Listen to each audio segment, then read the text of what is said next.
1 Samuel, capítulo 30. 1 Samuel, capítulo 30. Pode deixar.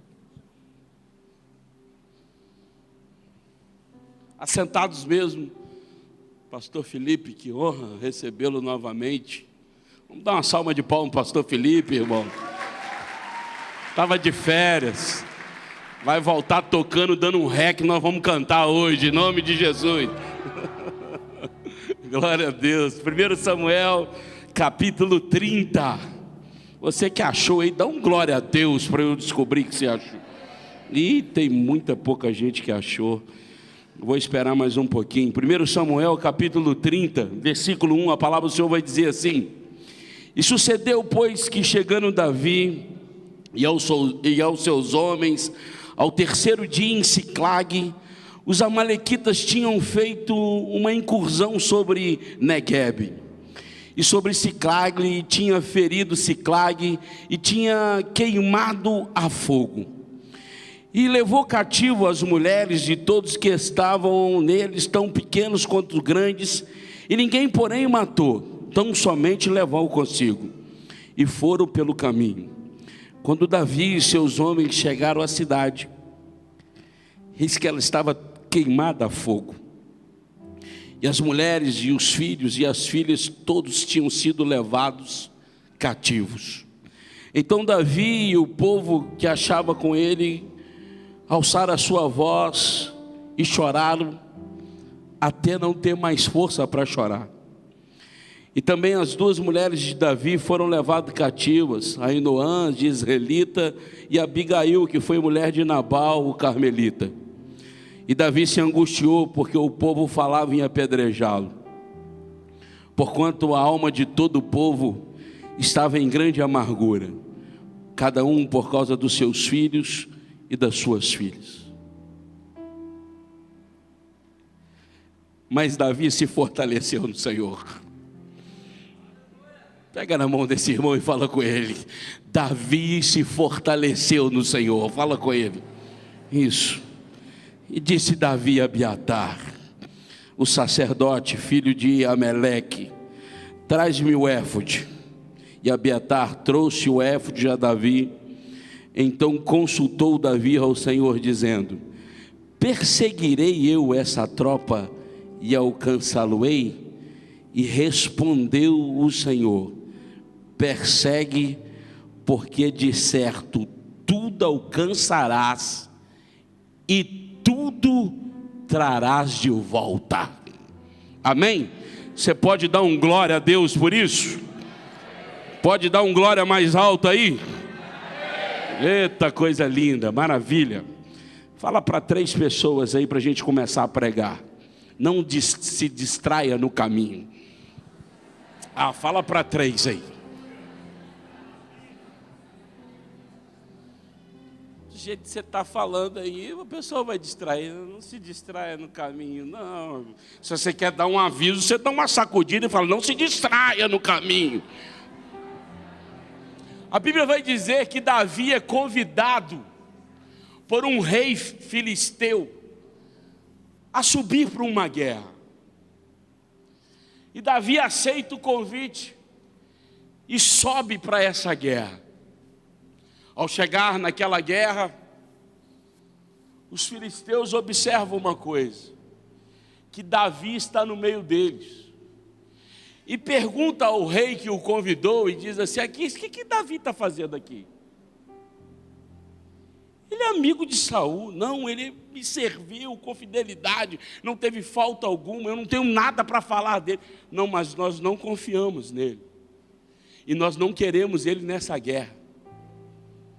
Manda ele voltar agora, porque ele não vai descer conosco para a batalha.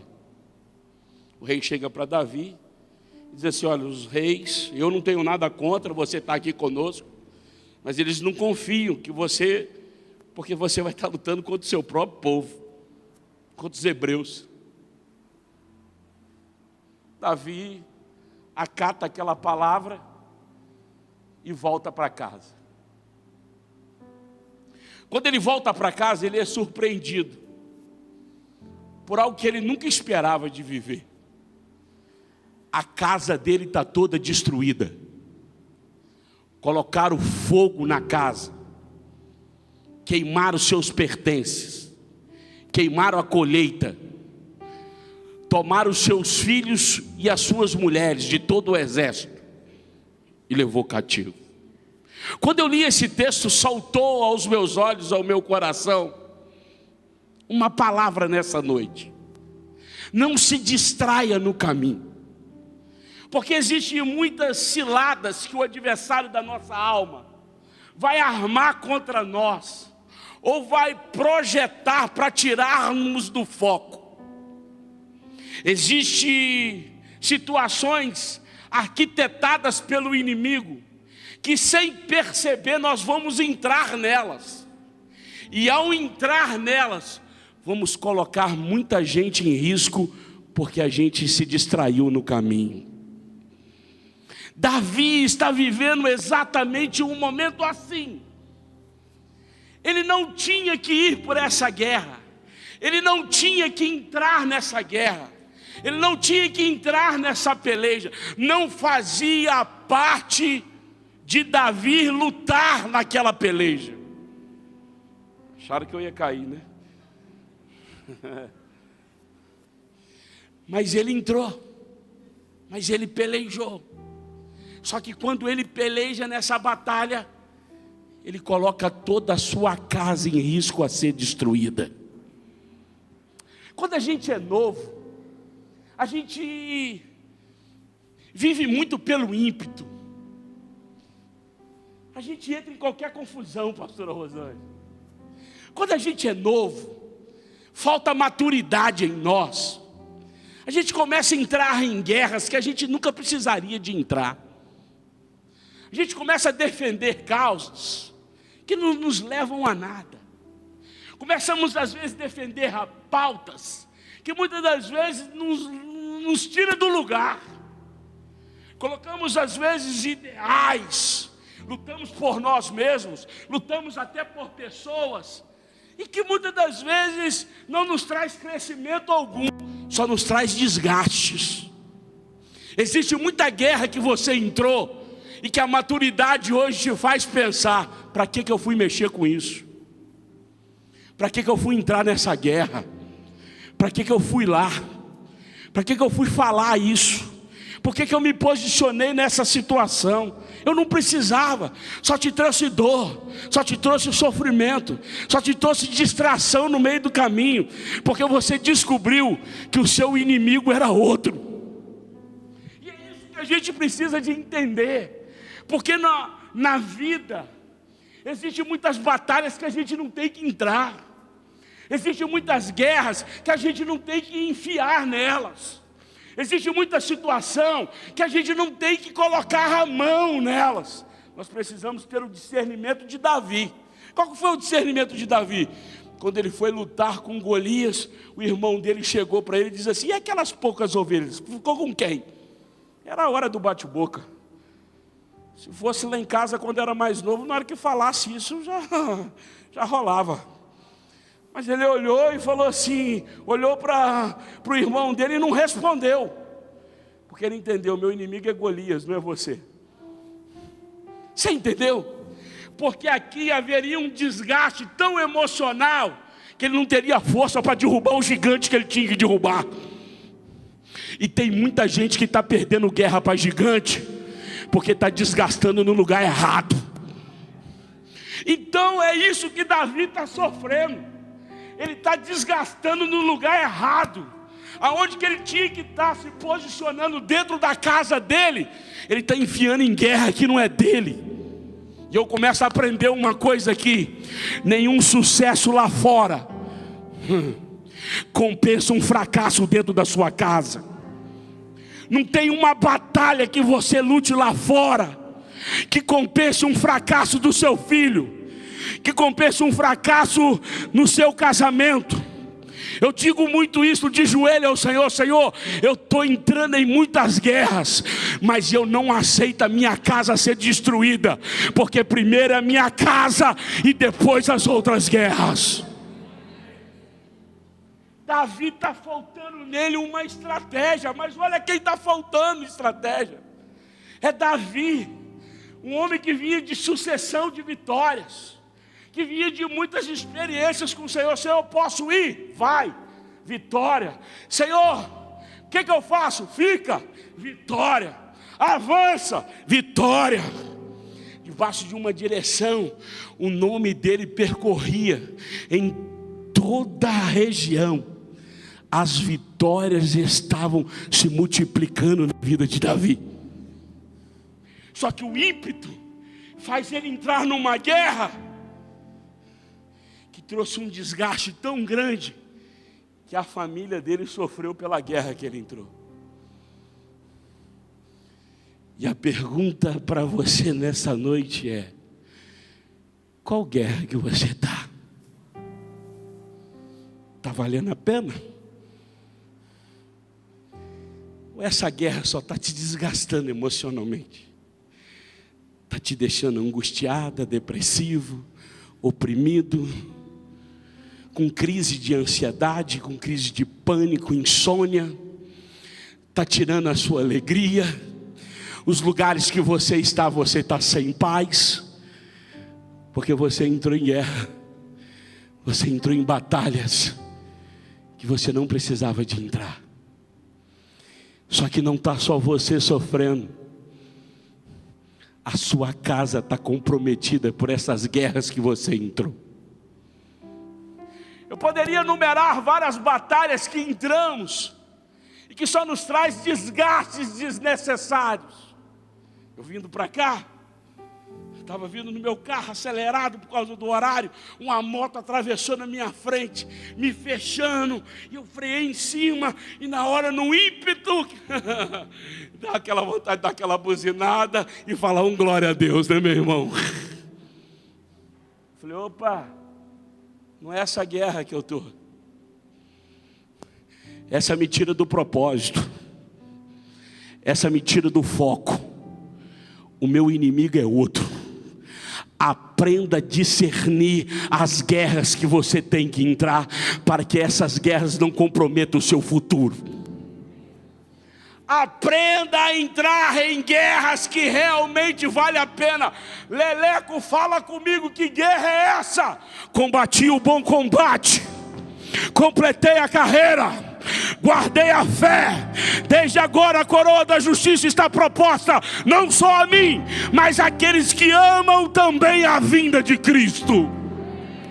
A guerra que vale a pena é o bom combate. Aprenda. Seu inimigo é outro. Seu inimigo não é seu irmão. Seu inimigo não é dentro da sua casa. Não. A nossa guerra é contra as potestades malignas e não contra a carne e o sangue. Você está batendo em gente errada, você está oprimindo gente errada, você está falando de gente errada. Começa agora a se posicionar, a lutar contra o capeta e não contra as pessoas. Sabe o que Davi é surpreendido? Quando ele chega em casa, a surpresa da vida. A casa dele está toda destruída. Ainda que ele tivesse lutado, não valeria a pena ver seus filhos e as suas mulheres sendo levados cativos na mão do inimigo. Faltou equilíbrio. Diga para o seu irmão, o sucesso está no equilíbrio. Eu já vi muito homem de Deus, nesse tempo de caminhada, de 45 anos de caminhada com Cristo, eu já vi muito homem de Deus perder a sua casa, porque lutaram muito dentro da igreja, mas deixaram a sua casa desguarnecida. Eu já vi muito homem ter muito sucesso financeiro, ter o que dar de herança para filhos, de deixar patrimônio, mas no final da vida falar comigo com lágrimas nos olhos, dizendo: eu trabalhei muito, deixei muita coisa para os meus filhos, mas perdi a minha casa inteira. Eu já vi muitas pessoas dedicarem profundamente às famílias, viver para o casamento, viver para os filhos, e ser um ótimo pai, ser um ótimo marido, mas um péssimo trabalhador, um péssimo homem de Deus. E sabe o que eu aprendo aqui? Que o segredo é o equilíbrio. É quando eu sou um homem de Deus, mas também sou um homem dentro da minha casa, mas também sou um homem dentro do meu trabalho. Quando eu consigo alcançar esse equilíbrio, eu consigo ter sucesso e vitória nas minhas guerras. Aprenda a viver em equilíbrio, para que nenhum fracasso comprometa toda a sua história. Davi chega e a Bíblia diz que está tudo destruído, queimado a fogo. Filho levou, mulher levou, e agora sobre ele está uma angústia, um peso. O que eu fui fazer lá? Para que eu entrei nessa batalha? Para que eu fui atender esse convite desse filisteu? Se eu fico aqui guardando a minha casa, eu destruí esses filisteus, esses inimigos que vieram aqui. Mas agora, o que sobrou para eles foi a lágrima do remorso. A lágrima do remorso, pastor Fernando, é quando eu sinto uma dor profunda de poder ter evitado e não estado lá para evitar, ou mudar a rota. A lágrima do remorso é quando algo dependia de mim e eu não fiz. Ele está chorando, ele está sofrendo, porque ele poderia ter evitado isso tudo, mas ele não evitou. E o meu pai me ensinou desde criança: Leleco, melhor é o remédio do que previne, do que o remédio que cura. Porque antes de vir a doença, é melhor você se prevenir para que ela não venha. Só que ele não se preveniu, ele não se guardou, ele não guardou a sua casa. E agora o que resta, não só nele, mas também nos seus homens, é um choro de dor. Acabou tudo. Está tudo destruído. A casa está destruída, os filhos estão na mão do inimigo, a mulher está na mão do inimigo. Nós não, tudo que nós conquistamos, o inimigo levou. Ah, irmãos, não tem dor maior que essa não. Não tem dor maior do que a gente ver o inimigo prevalecer contra a gente.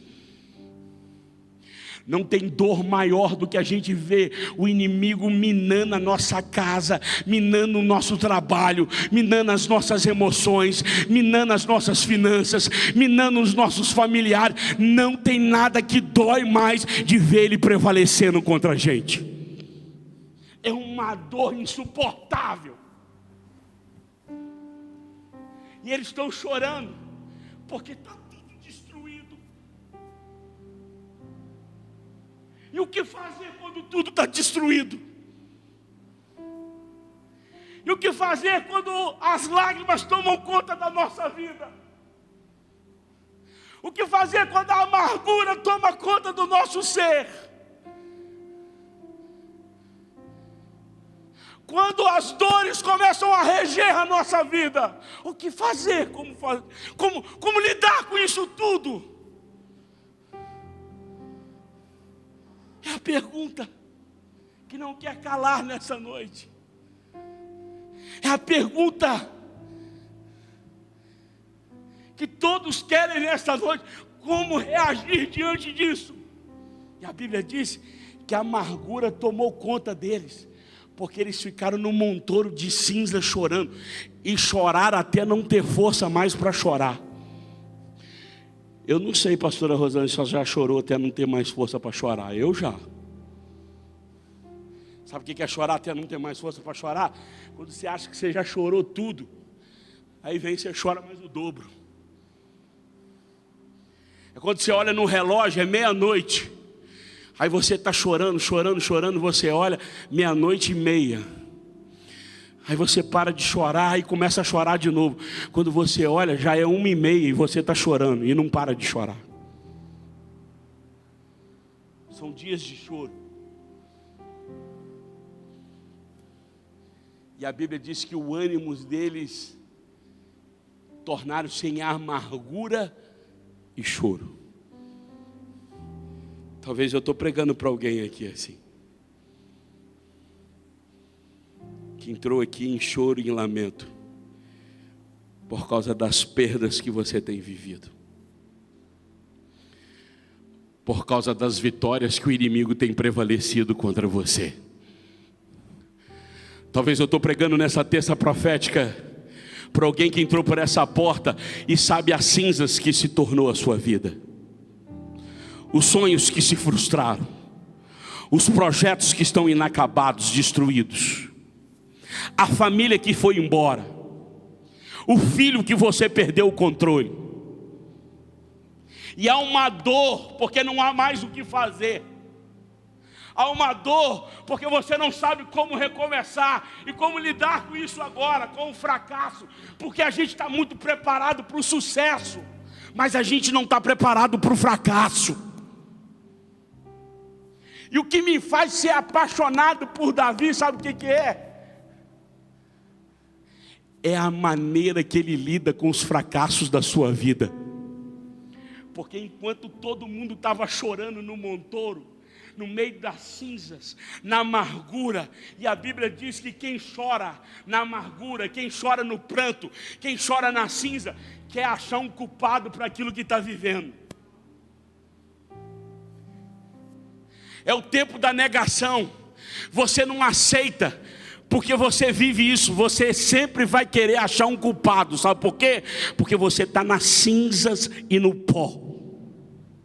Davi sai daquele ambiente. E aqui é a chave na história de Davi. Ele olha um ambiente de cinza, de choro, de dor, de luto, de angústia, e sai daquele ambiente. Dá uma sacudida nesse irmão e fala: está na hora de você sair desse ambiente. Está na hora de você reagir. Dá uma sacudida nele. Está na hora de você reagir, meu irmão. Está na hora de você parar de chorar e começar a buscar uma solução para sair desse problema. Ficar chorando em cima do pó e da cinza, você só vai ficar procurando culpado para quem te fez isso ou por que isso aconteceu. Ah, aconteceu isso comigo por causa do governo. Ah, eu quebrei por causa do fulano. Ah, o Beltrano me traiu. Ah, o fulano falou mal de mim. Ah, eu estou triste por causa que quando eu era menino fizeram isso comigo. Ei, sai desse ambiente. Esse ambiente não te muda. Esse ambiente te adoece. Ambiente de choro, ambiente de cinza, ambiente de luto, adoece a gente. Adoece tanto que eles começaram a dizer assim: vamos apedrejar Davi, porque é ele que fez isso com a gente. Tem que ter um culpado. Nossa família está destruída e a responsabilidade é de Davi. Agora eles não estão vivendo mais um problema financeiro onde queimou tudo. Eles não estão vivendo mais um problema familiar onde a mulher e os filhos foram levados embora. Agora estão vivendo uma doença emocional, que a tristeza e o choro tomou conta deles. E eles não têm força para recomeçar e para reagir. E tem hora que não tem mesmo.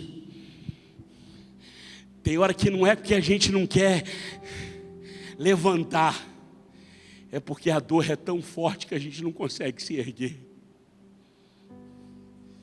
Tem hora não é porque a gente quer ficar chorando a vida inteira e lamuriando, não.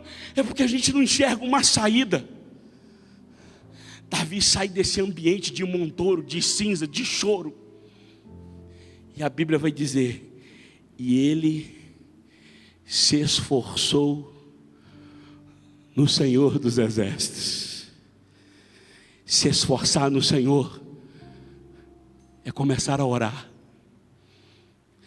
Porque se você quer que o seu ambiente mude, você precisa começar a orar. Porque a oração vai mudando o seu interior. Porque se o seu exterior se abate, o seu interior começa a se renovar. Se o exterior seu se angustia, se entristece, se aflige por causa das perdas, dos problemas, dos montoros da cinza, a oração começa a te levantar e a te fortalecer. Davi naquele momento começou a se esforçar no Senhor. Senhor, quem conserta erro de homem é o Senhor. Senhor, eu errei. Senhor, eu errei na estratégia. Senhor, eu não protegi a minha casa. Senhor, verdadeiramente faltou muitas coisas em mim. Mas deixa eu dizer uma coisa, mas eu estou na tua presença porque eu acredito que ela me fortalece. Eu acredito que aqui o Senhor amplia a minha visão. Aqui o Senhor me dá força para recomeçar. Aqui o Senhor me faz acreditar que o meu amanhã vai ser melhor do que o hoje. Eu não encontro saída, mas aos teus pés a direção vai vir, a presença vai vir de novo, a paz vai reinar nesse lugar. Eu vou conseguir me levantar, Senhor. Eu vou conseguir construir a história de novo. Ei, Senhor, eu tenho intimidade contigo, eu tenho história contigo. Vai ser só mais uma vez. Você já experimentou fazer isso, meu querido? Você já experimentou estar triste e começar a orar? Você já começou a se sentir perdido e começar a orar? Você já se sentiu sem saída e começou a orar? Você já viu o tempo fechado e começou a orar? Você já viu o céu de bronze, pastor Júlio, e começar a orar? Quando a gente começa a orar, os céus começam a se mover sobre nós. A presença do Espírito Santo começa a invadir a nossa alma. Ah, meu Deus, a alma começa a ser fortalecida. Começamos a conversar conosco. Ó alma, porque está abatida, espere em teu Deus, porque Ele virá. Está na hora de você sair do montoro e começar a levantar um altar de oração. A sua casa muda quando você começar a orar. O seu ambiente de trabalho muda quando você começar a orar. A rua vai mudar quando você começar a orar. O Brasil vai mudar quando você começar a orar. Os cativos serão libertos quando você começar a orar. Estamos investindo nessa igreja para que essa igreja viva uma ativação profética. Esse final de semana será um grande investimento dessa casa, para que as pessoas sejam ativadas aqui nesse lugar. As células durante a semana falaram sobre uma ativação de oração, falaram sobre uma ativação de adoração, porque a gente entende que uma vez ativado em oração, não há montoro que nos para, não há surpresa da vida que faz nós ficarmos chorando o resto da vida pelos problemas. A gente entende que quando a gente começa a adorar, as cadeias começam a ser quebradas, um terremoto começa a acontecer, e de repente a gente começa a ver o agir do céu sobre nós. A gente entende, pastor Felipe, que quando a gente começa a adorar, a gente ouve os céus a se movimentar e a dizer: um terremoto vai acontecer aqui, e as cadeias vão cair. Quando não há o que fazer, é muito forte a minha dor. Levante.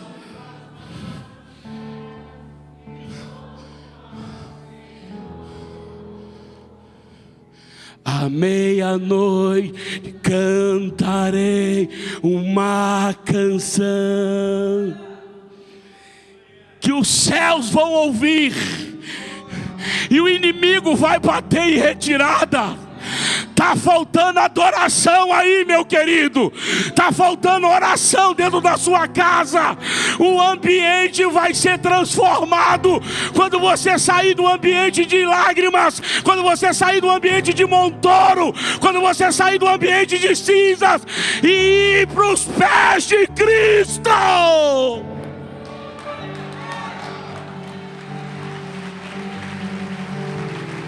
Eu não sei o que você está esperando para começar a orar. Eu não sei o que está faltando na sua vida para você começar a levantar as suas mãos e dizer: ah, Senhor, muda essa história. Tira esse povo das cinzas, tira esse povo da luta, tira esse povo da dor e começa a fazer de novo, Senhor. Davi se esforçou no Senhor. Tem uma tradução que eu gosto, que eu vou compartilhar aqui essa noite, que diz assim, pastora Ana: e Davi se animou no Senhor. Dá uma cutucada nesse irmão e fala assim: em 2024 Deus vai começar a te animar. Prepara que vem virada na sua história. Prepara que Deus vai começar a reanimar suas forças. Prepara que vem ânimo de alegria aí. Vem ânimo de paz. Começa a profetizar sobre esse irmão. Vem um ânimo novo chegando aí. Vem uma porção dobrada do Espírito Santo sobre a sua vida. Você vai voltar a sorrir. É noite de limpar a lágrima. Ei, mulher, arruma o cabelo, limpa a lágrima. Levanta essa cabeça, porque tem vitória chegando.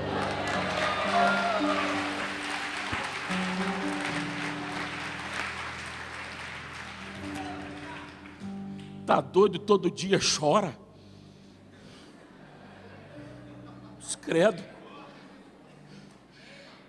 E aí, tá péssimo, pelo amor de Deus.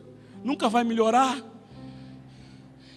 E aí, como é que tá as coisas? Tá. Não gosto nem de falar.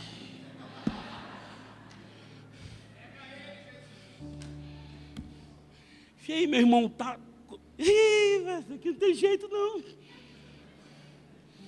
Não tem jeito, não muda, é mesmo, não muda não. Como se o problema fosse ele. É você que não está entendendo qual é a sua guerra. Davi começou a entender. Davi começou a dizer: ei, a minha guerra, Senhor, é contra as potestades malignas que estão tentando levar meus filhos, levar minha mulher. Entenda isso. Comece a orar, colocar esse joelho no chão. Você vai ver o céu movimentar, meu querido. Tem poder de Deus caindo sobre a sua vida. Seu casamento vai melhorar. Você vai ver esse homem chegando mais feliz em casa. Você vai ver essa mulher parar de reclamar na sua cabeça, meu querido. Comece a orar. Sentir mais glória dos homens aí.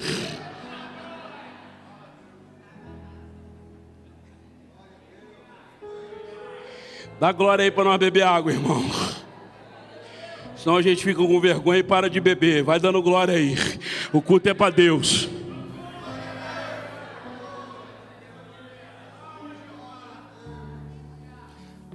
Tá doido? Essa vida não melhora não. Sabe por quê? Porque você está sentado na cinza. Você está sentado no problema. Você está sentado na dor. Você está sentado no acontecimento. Você está sentado na surpresa que a vida te trouxe. Você está sentado naquilo que fugiu do controle das suas mãos. E você não consegue ver mudança e nem perspectiva que algo novo vai acontecer. Mas quando você começar a orar, os céus vão se rasgar. E Deus vai começar a revelar o novo para você. E Deus vai se apresentar como uma solução, como uma saída. Sabe o que ele fez? Ele começou a orar e o ânimo dele, o espírito dele começou a se acender. Ai, não sei se você está entendendo. Tem gente que entrou triste aqui, mas esse ambiente já está acendendo o coração de novo. Tem gente que chegou aqui dizendo: se Deus não falar, eu não volto mais aqui. Mas o Espírito já está acendendo a brasa de novo, e ele está entendendo que Deus está nesse lugar. Tem gente que chegou aqui cabisbaixo porque o dia foi péssimo, a porta fechou e nada deu certo. Mas olha o Espírito te acendendo, clareando a sua mente, abrindo os seus olhos, e você já está vendo solução aonde você não via. Você já está vendo saída onde você não via.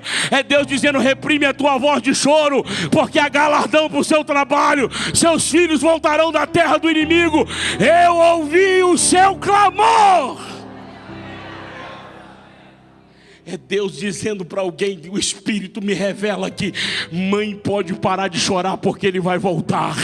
Mãe, eu estou visitando ele agora.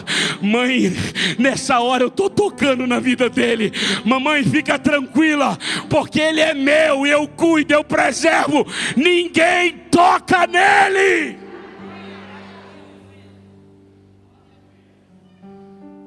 A Bíblia vai dizer que ele começou a se esforçar. Aí quando ele se esforçou, Deus dá uma revelação. O entendimento abre. E o que ele não estava fazendo, ele volta a fazer. Ele chama: sacerdote, traz o éfode, traz a palavra. Para quem subiu sem consultar e viu o peso da desobediência, agora não quer dar mais um passo se o Senhor não for com ele. Você está entendendo? Tem muita coisa que deu errada na sua vida porque você foi sozinha. Tem muita coisa na sua vida que você se quebrou completamente porque você dirigiu pelo seu impulso. Mas é noite de realinhar agora. É noite de corrigir a rota na sua vida. Traz o éfode, traz a palavra, porque agora eu só saio se o Senhor for comigo. Eu só vou se o Senhor for comigo. Eu só ando se o Senhor for comigo. Eu só decido se o Senhor for comigo. Eu só namoro se o Senhor for comigo. Eu só caso se o Senhor for comigo. Eu só aceito aquele trabalho se o Senhor for comigo. Se o Senhor for comigo, eu vou. Se o Senhor não for, eu não irei.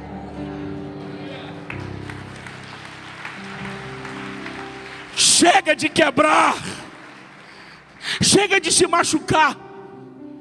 Senhor, eu posso ir. Ah, que coisa linda, pastor Wesley.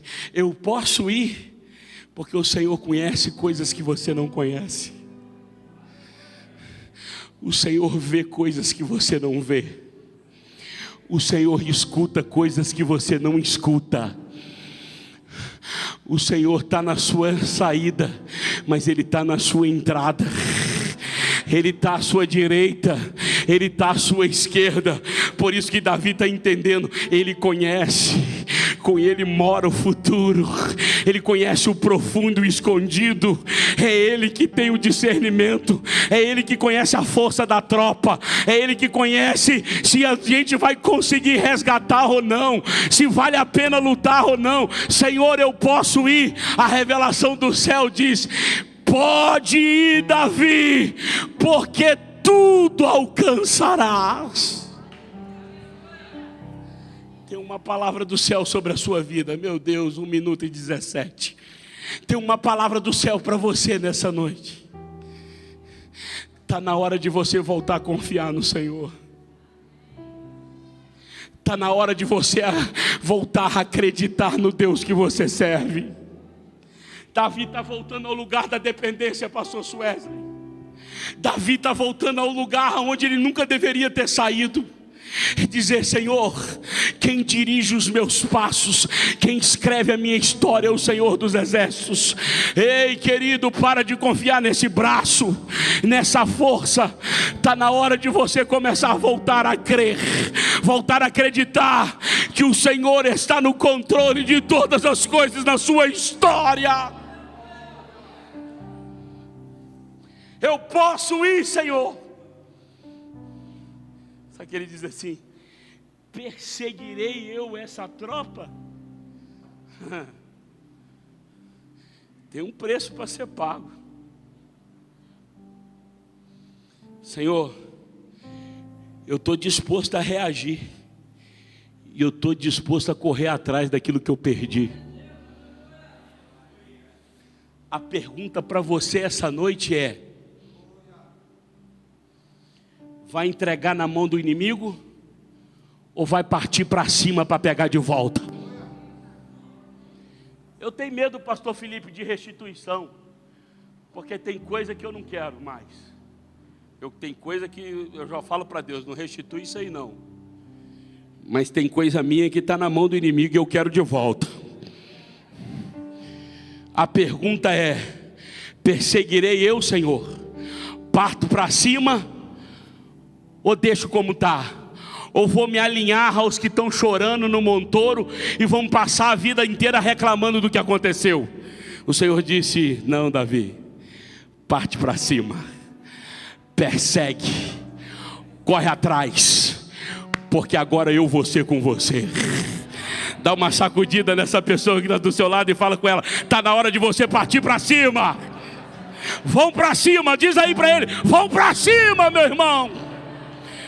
Está na hora de você. Eu sei da força do inimigo, eu sei que ele é poderoso, mas eu sei que o meu Deus tem todo o poder, e operando ele ninguém pode impedir.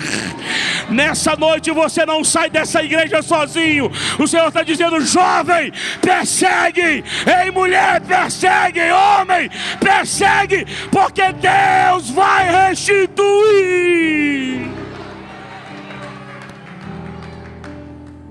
Eu vou gritar nessa igreja ainda: eu e a minha casa servimos ao Senhor. Vai ter gente que vai declarar isso aqui. Tem gente que está dizendo aqui: Senhor, eu não vou parar de perseguir enquanto eu não ver aquele homem sentado aqui dando glória. Tem mulher aqui que já está dizendo: esse ano é meu ano, hein? Esse ano meu marido volta para casa. Tem mãe que está gritando aqui: Senhor, vai nele agora. Senhor, não sei nem aonde ele está, mas eu não vou parar de perseguir. Tem gente que viveu fracassos na vida financeira, insucessos, que virou cinza, pó, e não sabe como se levantar. E Deus nessa noite hoje diz: sacode a poeira, levanta, recomeça, porque o Deus do recomeço está nesta igreja nesta noite.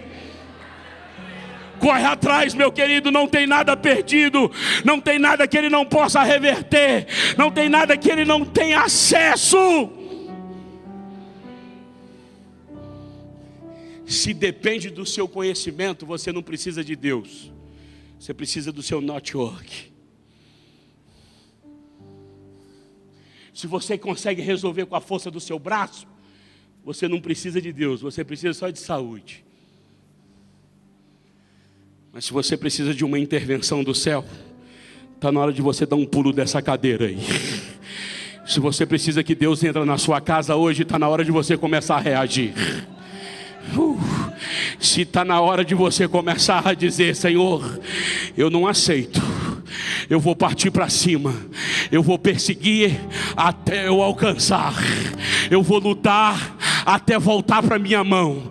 Senhor, enquanto eu não virar o jogo, enquanto eu não ver meu filho aqui de volta, enquanto eu não ver minha mulher, vai passar noite, vai passar dia, mas eu não vou parar de orar, eu não vou parar de jejuar, eu não vou parar de buscar a tua presença, porque eu estou entendendo, Senhor, que quanto mais eu oro, que quanto mais eu busco, que quanto eu mais persigo, quanto mais eu entrego, mais o Senhor opera, mais milagres são manifestos. E assim aconteceu. Ele partiu para cima, perseguiu, e de repente a vitória foi completa. Voltou mulher, voltou menino, voltou despojo, voltou bens, vida financeira, vida emocional, vida espiritual, tudo foi restaurado. Tem alguma área na sua vida que precisa ser restaurada? Tem alguma área na sua vida que você precisa da intervenção do Senhor? Está na hora de você dar o primeiro passo. E a gente, como metodista, entende que o altar é a resposta que a gente precisa dar para Deus. Então vem para o altar. Não espera eu te chamar não. Quer perseguir?